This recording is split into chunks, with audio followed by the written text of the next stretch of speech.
자, 8번 문제 보겠습니다. 자, 다음 조직에 대한 설명으로 옳지 않은 것은 나와 있는데요. 이게 지금 해주 향약 입약 법례문이죠. 네, 그래서 이건 향약에 관련된 겁니다. 근데 향약을 얘기할 때는 그 전통적인 미풍 양속 거기다가 유교적 삼강의륜의 윤리를 막 이렇게 포장을 하긴 하는데 실질은 농민 통제책이죠. 그러니까 원래 농민들은 향도 둘의 개 이런 우리 전통적인 공동 조직이 있는데 지방에 내려갔던 그 사족들, 그죠? 살인들 그렇게 형성됐던 그들이 이제 농민들을 포섭을 하고 그죠? 그들을 통치하기 위한 그게 바로 이제 향약 조직입니다. 그래서 1번, 2번 향촌 자치 기능 맡았다. 그 밖에 미풍양속 계승하고 삼강오륜. 그 다음에 유력자가 주민을 위협 수탈하는 그런 배경이 되었다. 맞고요. 세 번째 상두군 이거는요. 농민들 공동 조직에서 출발한 겁니다. 향도 둘의 개 또는 향도계 독립인계 여기서 출발한 게 상두군입니다. 그래서 8번의 정답은 3번이 되어 있고요. 자, 그 다음에 9번 보시면 이제 고려사 평양 문제입니다. 평양. 그러니까 고려사 이 사회 파트 중에서 이제 신분 이동이 좀 된다, 개방적이다 이런 거 얘기할 때 항상 제가 평양 케이스를 드렸었는데 이 평양은 산업이 중에서도 외고노비예요. 외고노비. 그러니까 외고노비는 자기네 가정을 꾸릴 수도 있고 심지어 더 나가서 재산을 갈 수도 있는데 노비가 노비까지 소유할 수 있다 그러죠. 그러면 이제 뭐 다 되는 거죠. 노비가 노비까지 소유하는. 그래서 여기에 대한 설명으로 옳은 것은 나오면요. 이제 정답은 2번으로 가시면 됩니다. 그래서 평양도 외고노비이기 때문에 재산 소유할 수 있었고 하지만 그 평양 그 처 같은 경우에는 사노비 그러니까 노비는 원래 기본적으로 물건이기 때문에 매매 상속 증여의 대상이 된다. 네, 그렇게 가주시면 됩니다. 그래서 9번 문제까지 확인하셨고요. 그 다음에 10번 문제 보시면 자, 다음에 경제조치 나와 있는데요. 이게 바로 화폐정리사업이에요. 그러니까 화폐정리사업은 항상 인과관계를 어떻게 따지냐면 1904년에 러일전쟁 딱 터졌죠. 제일 먼저 강요한 게 한일 의정서예요. 그 다음에 두 번째, 전쟁이 승기를 잡으니까 그들이 요구한 게 제1차 한일협약. 거기서 고문 파견이죠. 그때 들어온 재정고문이 메가타입니다. 메가타. 그 메가타가 그 이듬해 바로 실시하잖아요. 그래서 역대 기출문제들 보면 왠지 통화를 바꿨다 이런 얘기 보면 일제시대 들어가야 될 것 같은데 그게 아니었다고 이제 계속 이제 강조를 했었는데 자, 요게 바로 1905년에 실시한 화폐 정리 사업이에요. 그래서 한국 상인들이 경제적으로 큰 타격을 받았다. 맞고요. 중앙은행 역할 제1은행이 하게 됐다. 제1은행권을 본위화폐로 한다. 맞습니다. 그 다음에 액면가대로 이제 바꿔주는 화폐권. 이게 아니죠. 왜냐면 이거는요 우리 자본을 잠식하고 그 줄이기 위한 그런 조치였기 때문에 몰락시키기 위한 조치였기 때문에 갑을병 동전의 종류를 나눠서 갑은 100% 주고 매수하지만 을 같은 경우는 40%밖에 인정을 안 하죠. 근데 병종은 매수하지 않는다. 그게 그들의 원칙이잖아요. 근데 우리 같은 경우에는 화폐정리 사업을 하는지 몰랐기 때문에 그대로 들고 있던 게 을종 병종. 그러면 앉은 자리에서 자본이 40% 줄거나 제로가 되는 거죠. 그래서 몰락했다 이렇게 되죠. 그래서 10번의 정답은 3번이었습니다. 그 다음에 11번인데요. 자, 가나 이제 초기국가 관련된 거였는데 가는 이제 동해였고 나는 이제 옥저였는데 자, 여기에 대한 설명으로 옳은 것은 뭐 1번의 12월의 연고는 이게 바로 부여고요. 그다음에 두 번째 민며느리의 풍습. 그래서 11번의 정답은 2번이죠. 옥저의 대표적인 게 매매혼의 일종인 민며느리제, 그 다음에 가족 공동묘라는 거죠. 그래서 2번이 정답이고, 자, 중앙집권 국가로 발전 못했죠. 이들은 심지어 연맹한국까지도 못 갔어요. 그래서 군장국가 단계에 있었다 하고요. 그다음 제가회의라는 부족정 회의가 있었다라고 하는 건 요거는 고려시대, 고구려가 되겠죠. 고구려, 초기 고구려. 그래서 11번의 정답은 2번이고요. 그다음 12번. 조선 영조 때 역사적 사실, 영종조는 특히나 이 조선왕조의 르네상스 시기에서 시험에 굉장히 많이 나오는 파트입니다. 그러니까 둘을 비교하는 거였고, 정답은 4번이었죠.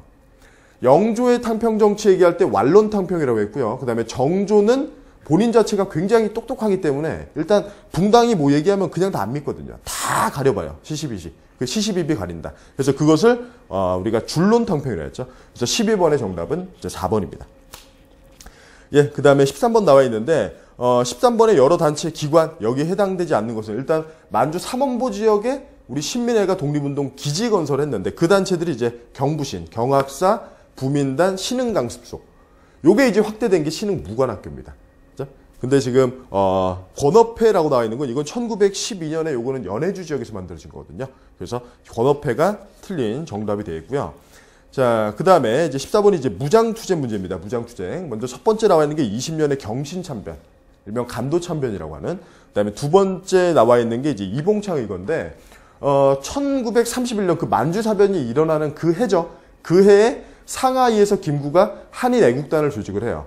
그래서 먼저 첫 번째 이봉창, 두 번째가 윤봉길 이렇게 된 거죠. 그래서 연도로 치면은 32년이에요. 그 중간 과정에 있었던 일이 이제 1번이 되겠습니다.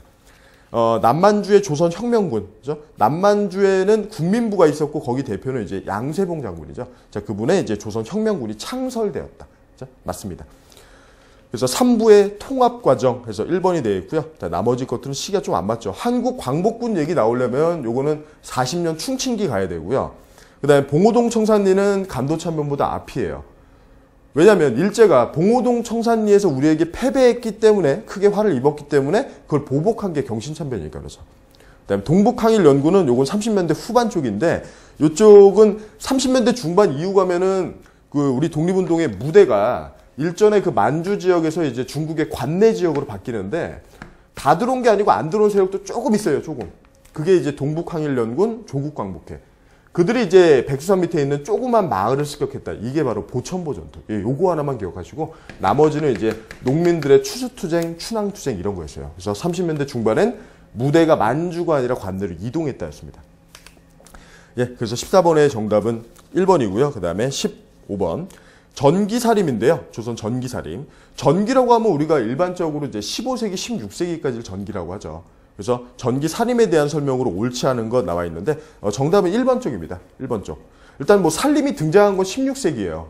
근데 등장이라고 했으면 약간 오답 시비가 있을 수 있는데 지금 뭐라 나왔냐면 제야에서 공론을 주도하는 살림 정치가 이제 존중되었다. 이런 얘기 나오니까 이거는 붕당 정치가 제대로 전개될 때 이상적인 모습으로 전개될 때거든요. 근데 그때는 우리를 언제부터 치냐면요. 인조반정 이후입니다. 인조반정 이후부터 쭉 넘어가서 예송까지 쳐요. 그러니까 변질되는 게 이제 숙종 때 경신왕국이니까 요거 직전까지를 딱 친자고요. 그러니까 요 기간 동안. 맞죠? 그러니까 조선 후기라고 보면 되겠어요. 그래서 15번의 정답은 1번이고 나머지는 살림에 관한 그 일반적인 얘기입니다. 일반적인. 향촌자치, 도덕과 의리, 3, 4 언관지 본인들의 의견을 공론이라고 표방한다. 자, 그 밖에 중소지주적 배경 이런 것도 전부 다 마찬가지입니다. 자, 그 다음에 삼국간의 항쟁을 시기순으로 나열한 것은 무엇이냐 나와 있는데, 이제 니은번에 나와 있는 거, 니은번이 이제 제일 빠르죠. 정답은 2번이 될 텐데요. 자, 니은번은 이제 4세기 근초광 때고, 리을번은 5세기 장수왕 때, 그 다음에 6세기 진흥왕 때가 디귿번, 그 다음 제일 마지막이 의자왕 때가 이제 7세기 기역번. 순서대로 가면 정답은 2번이 되어 있고요. 항상 앞으로도 이제 국가직 말고 지방직도 있고 서울시도 있는데, 이런 문제 나올 때마다 기준을 좀 정하세요, 기준을 정하셔서 삼국간의 항쟁은 항상 전성기 위주로 보셔야 됩니다. 위주로. 그래서 전성기 이게 공부하실 때 왕이 너무 많기 때문에 그냥 순서대로 이렇게 공부하시면 순서 잡기도 힘들고 뭐가 뭔지도 몰라요. 그래서 잡으실 때 항상 주연이 있고 조연이 있고 그 다음에 완벽한 조연이 있다 이렇게 보시면 됩니다. 그래서 4세기, 5세기, 6세기 요 시기 어디에 들어가는지 백제전성기 때 있었던 사건들인지 고구려인지 신라인지 이렇게 구분을 좀 하시고 우리끼리 모든 전성기 놀이가 끝나고 6세기 다 끝나고 6세기 말에 등장하는 게 수나라. 요 구조로 넘어간다. 이렇게 보시면 됩니다. 예, 그래서 16번 확인했고요. 그 다음에 17번 이제 호랑 논쟁 쪽인데 호랑 논쟁이 역대 문제 나올 때 거의 다 그랬는데 이거는 노론 내부의 싸움이에요. 노론 내부에.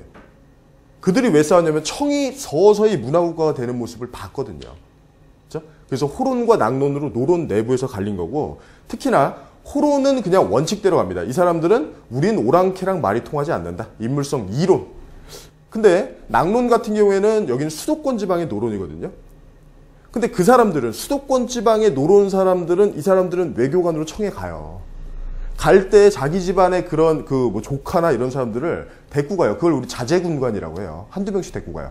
그럼 걔들이 보고 와서 뭐라 그래요? 아, 청이 변했다. 이제 배워야 된다. 그 얘기를 하는 거죠. 그게 낙론입니다. 그러니까 서울 경기 지역 노론, 집권층이 아니면 이런 얘기를 할 수가 없어요. 청에 갔다 올 수 있는 게 그들이기 때문에. 네. 그래서 호랑 논쟁에 관련된 얘기였고요. 옳지 않은 것은 지금 정답은 이제 4번 쪽입니다. 호론이 아니라 낙론이 북학파 쪽으로 가고 그게 나중에 개화 쪽으로 이어진다는 거죠. 그렇죠? 네. 그래서 17번의 정답은 4번 쪽에 있습니다.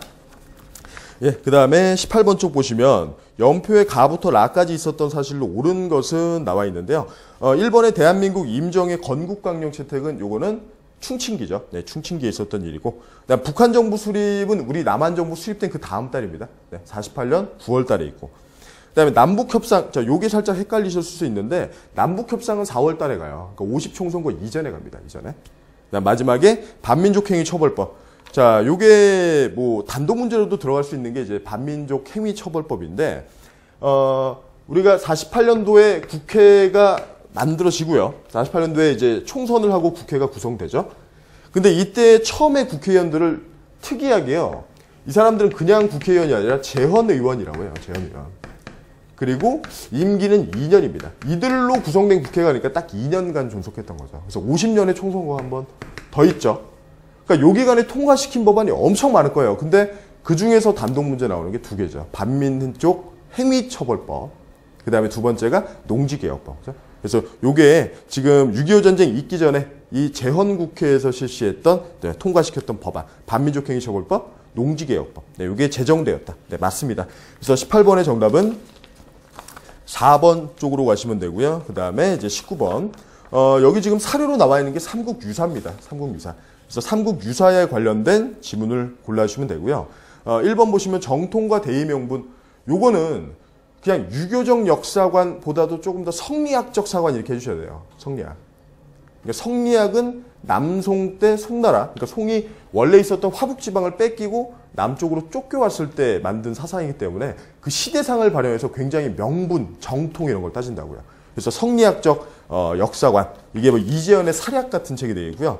그다음 두 번째, 유교적 합리주의 그냥 기전체 이렇게 나오면 중기 때 묘청의 난을 진압하고 김부식이 왕명을 받아서 인종의 왕명을 받아 편찬한 삼국사기.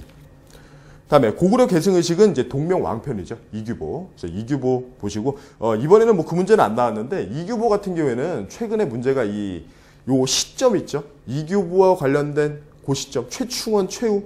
뭐 최충원 때 봉사십조라든지 아니면 최후 때 있었던 그 건너가서 이제 강화도 건너가서 찍어낸 상정 고금예문. 여기 나와 있는 이규보의 동명 왕편. 이런 사례들이 비슷한 시기에 일어난 것은 또 고기가 또 문제는 포인트가 되니까 거기도 한번 잘 보시고요.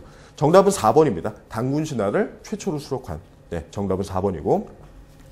자, 그다음에 이제 마지막이 이제 다음에 정치관인데요. 이 정치관 얘기할 때는 국왕 중심의 정치냐 아니면 신권 우위의 정치냐 이거예요. 네, 그래서 여기서는 이제 신권 우위의 정치를 표방하고 있고 거기에 관련된 것은 이제 의정부 서사제가 되죠. 그래서 대립되는 게 이제 육조직계제랑 육조직계제는 왕권을 강화하는 쪽으로 가는 거고, 그렇죠? 왕이 독단적으로 가는 거고. 그래서 태종과 세조가 있었죠. 그다음에 의정부 서사제. 그렇죠? 그래서 정답은 3번 의정부 서사제 쪽으로 이제 가시면 됩니다. 그래서 2번 여기 지금 20번의 2번 지문 같은 경우는요. 사관원이 독립 나와 있으니까 만약에 사관원을 설치라고 했다면 왕을 꾸짖고 왕의 잘못을 지적하고 해서 좀 이쪽으로도 갈 수도 있겠는데 사관원의 독립이잖아요, 독립. 그래서 기존의 중서문화성의 낭사였던 인물들을 밖으로 빼서 만들었다. 그래서 그들의 이제는 대신을 견제하다. 그래서 태종 때 했던 이 사관원의 독립이라는 조치는 이것도 왕권의 강화하고도 관련이 있는 조치가 되겠습니다. 그래서 20번의 정답은 3번입니다. 3번. 예, 그래서 지금 국가직 문제를 지금 1번부터 20번 문제까지 한번 쭉 살펴봤습니다. 아직 우리 시험이 2번 더 남았어요. 지금 한번 잘 보신 분도 있을 거고 좀 약간 아쉬운 분들도 있을 텐데 지금 빨리 이제 요 틀린 부분 그리고 부족했던 부분 다시 빨리 확인하시고 그 다음 시험 준비하셔서 모두 다 좋은 결과 있으셨으면 좋겠습니다. 예, 수고하셨습니다.